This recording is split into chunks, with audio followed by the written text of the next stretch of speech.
Now, the National Council of Churches of Kenya is urging the government to suspend the implementation of the newly introduced taxes through the Finance Act 2023. Led by Rev Dr. Alphonse Kanga, NCCK Chair, the religious leader said this will help Kenyans recover and businesses revived. They now want the new administration to come up with an urgent remedy to give Kenyans hope, even as government works on reviving the economy.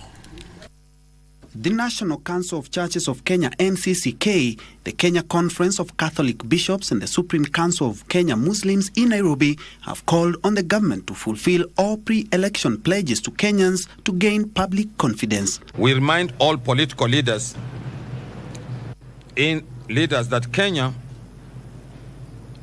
trusted them and elected them to positions they hold, and persistently lying and acting without integrity is a terrible betrayal of this public confidence. Kenyans are fully able to handle truth.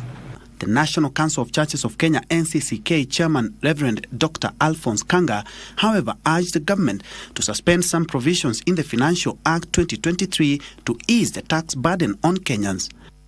We may suspend the implementation of the higher taxes introduced through the Finance Act 2023 to give Kenyans and businesses a chance to recover.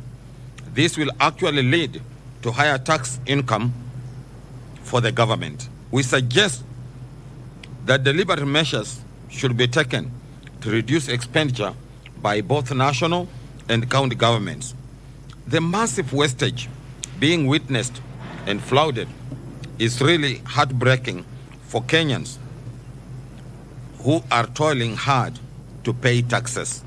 The religious leaders also called upon the actors in the bipartisan talks to carry the process to the end and provide solutions that would lower the cost of living.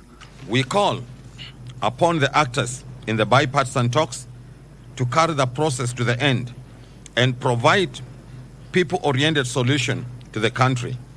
Of key urgency is the need to facilitate recruitment of commissioners for the Independent Electoral and Boundaries Commission, IEBC.